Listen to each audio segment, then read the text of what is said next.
Berhulu.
Ganti data vendor lama dengan data vendor baru yang telah saya kirimkan. Gak usah banyak tanya, cepat ganti.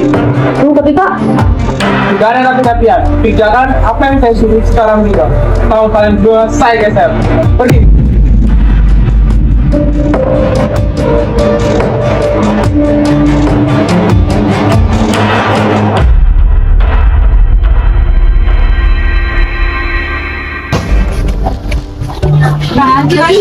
Ya, pagi.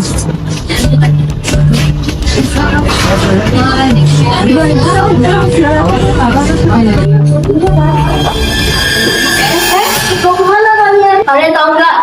Kalau lantai ini tuh nggak cocok buat kalian kerjanya ke siput. Kamu ini.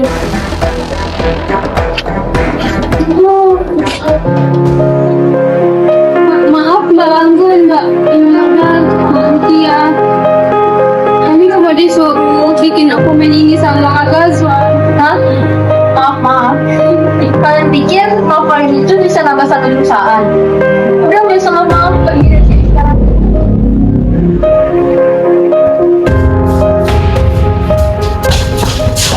Sebenarnya cara mereka ngomong tadi itu udah termasuk komunikasi nonverbal juga ya, dari ekspresi wajah, cara nada bicara, sampai ngelemparin dokumen yang bikin orang takut walaupun tanpa banyak kata.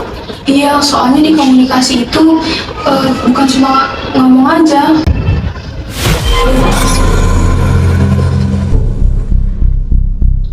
Pak Adit, divisi operasional kita sedang berada di titik jenuh. Laporan dari bawah bilang bahwa koordinasi kita sedang berantakan. Flora, saya dengar bagian logistik sering telat ngasih data ke bagian keuangan. Ada masalah apa di tim kamu? Masalah itu bukan di datanya, tapi instruksi dari atasan yang tiba-tiba berubah. Jangan salahkan instruksi dari atasan. Tugas kalian adalah adaptasi. Semua staf di bawah saya harus ikut aturan tanpa terkecuali. Makanya komunikasi dalam organisasi itu harus jelas. Dari atasan ke bawahan atau divisi, dari bawahan ke atasan. Itu harus terhubung. Kalau satunya aja kacau, kinerja perusahaan ikut berantakan. Diam semua. Yang saya katakan itu benar. Dan perlu kalian semua ingat bahwa saya adalah pimpinan di sini. Terutama kamu ini. Diam. Jangan sok berkuasa. Kamu itu masih di bawah saya. Ingat itu.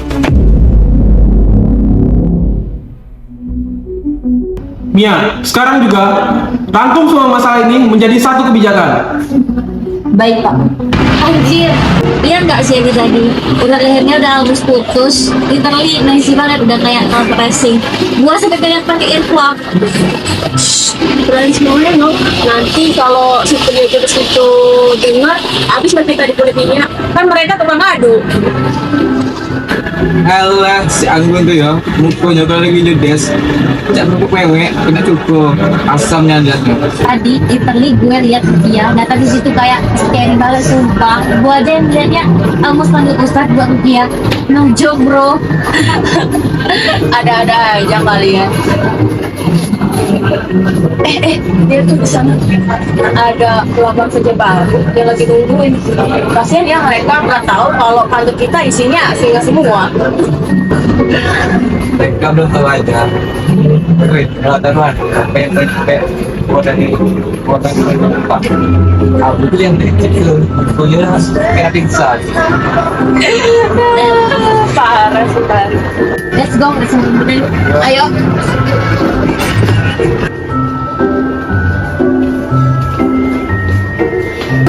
Ayo guys, masuk semuanya masuk.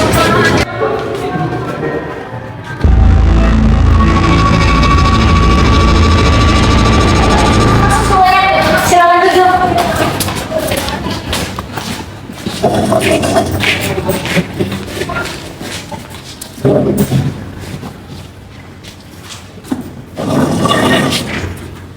Oke, good luck ya interviewnya. Semoga Pak Hendy nggak langsung lose kontrol, anak hitam sama kalian. Welcome to Drake, adik-adik. Selamat datang, Bapak. Dah.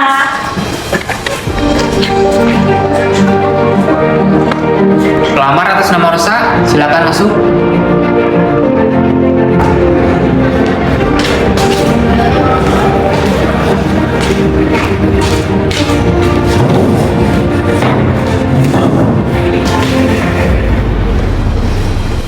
Boleh perkenalkan diri terlebih dahulu? Baik, terima kasih Pak. Perkenalkan, nama saya Rosa Cynthia Dewi, lulusan S1 Akuntansi, Fakultas Ekonomi dan Bisnis, Universitas Bengkulu. Baik, jadi saya akan mengajukan beberapa pertanyaan. Yang pertama, apa kontribusi terbesar kamu jika saya berikan divisi yang sedang berkonflik? Saya akan membangun jembatan komunikasi horizontal, Pak. Konflik biasanya lahir dari informasi yang tersumbat antar departemen. Baik, bagus. Kita lanjutkan ke pertanyaan berikutnya ya.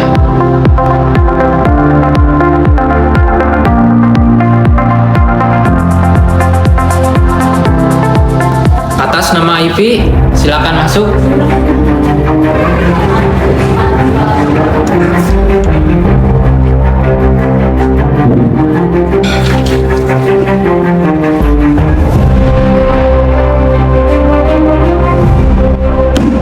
Kenapa kamu nunduk? Kamu nggak nganggap saya ada di sini, ha? Pak, saya gugup. Ada. Komunikasi itu soal energi. Kalau energi saja tidak ada, bagaimana kamu meyakinkan klien? Keluar sekarang. Kami tidak butuh pelamar seperti kamu.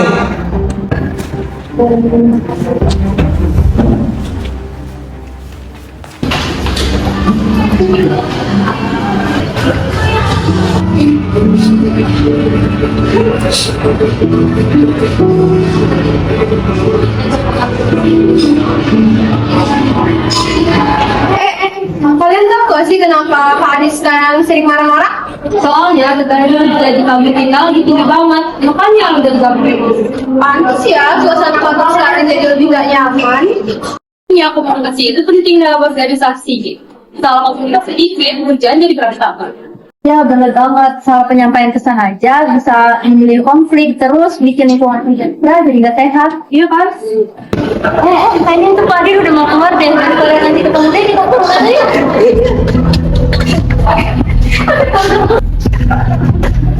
Bagaimana menanggapan masalah ini? Baiklah pemirsa, sebentar lagi kita akan melihat bagaimana tanggapan Pak Adik selaku pimpinan perusahaan mengenai wawancara yang dilakukan terhadap para calon karyawan baru di kantor ini. Baik, benar sekali. Dimana kami tadi juga melihat salah satu karyawan yang telah keluar dari ruang wawancara tetap bersama kami di Metro TV untuk mendengar penjelasan dari Pak Adi selaku CEO perusahaan.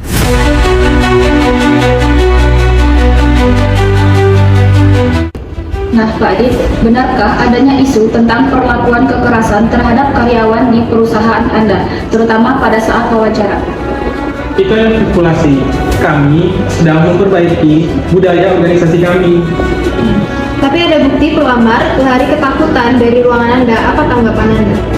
Jadi, kami ini melakukan seleksi yang ketat, karena kami membutuhkan karyawan dengan mental dan juga talenta yang tinggi. Jadi, mohon dipahami. Apakah ini bentuk kegagalan komunikasi internal Bapak?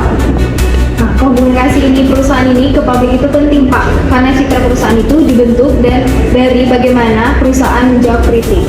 Perusahaan sebesar ini seharusnya punya komunikasi internal yang baik. Tapi kalau karyawan dan pelamaran sampai takut begini, berarti ada yang salah di dalam organisasinya. Iya, apalagi tadi ada pelamar yang langsung lari sambil menangis. Makanya komunikasi dalam perusahaan itu penting. Cara pimpinan berbicara bisa mempengaruhi suasana kerja di seluruh tim. Cukup. Saya tahu apa yang kalian maksud.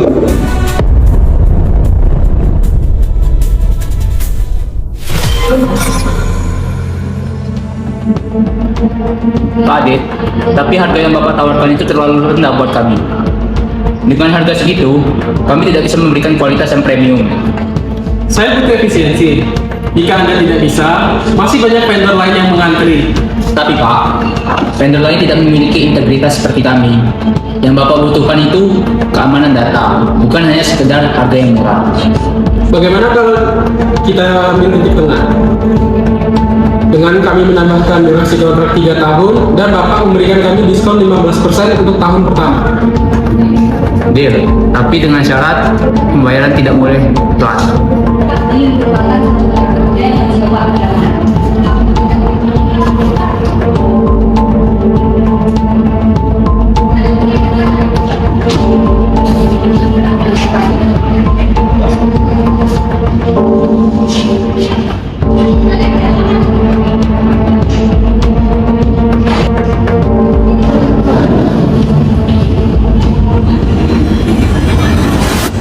Ya si bos lagi pelama sampai nangis itu, sampai dia ngurung diri di toilet. Gila, ya si Adit tuh kayak nggak pakai otak, kayak hantu lain banget. Dikit-dikit bentak, dikit-dikit gerak meja. Kalau gue yang di situ udah bos gue keluar ngomongnya. Ya dok, tadi saya lewat depan ruang wawancaranya, tidak dengar apa saja. Kasihan Pak Mas itu tadi. Kalian ngomongin apa sih? Aku nggak ngerti, aku cuma ngerti singa laparnya doang sih. Ya lah, diam aja lah kalau nggak ngerti. Tapi kalau dipikir-pikir kita lucu juga ya. Di kantor ini tuh cara ngomong kita udah kayak mix international market vibes, tau gak sih? Ya jualan, aku kadang bingung dengar dari Dok. Tapi justru itu sih yang bikin kantor kita jadi rame.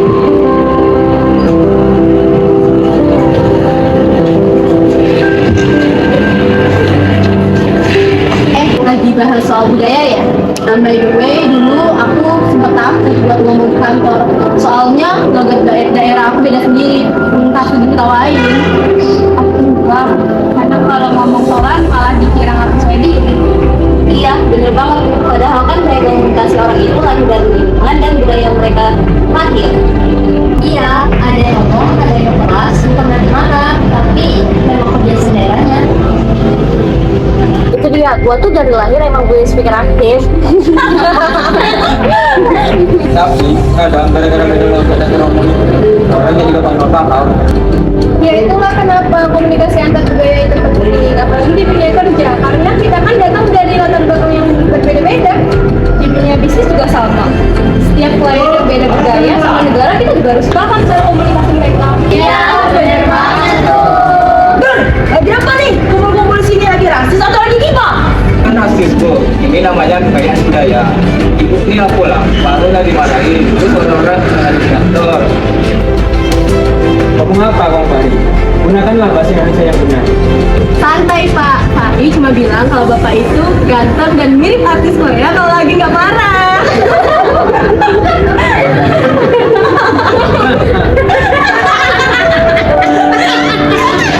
Bisnis bukan soal siapa yang paling cepat bicara, tapi siapa yang paling mau mendengarkan.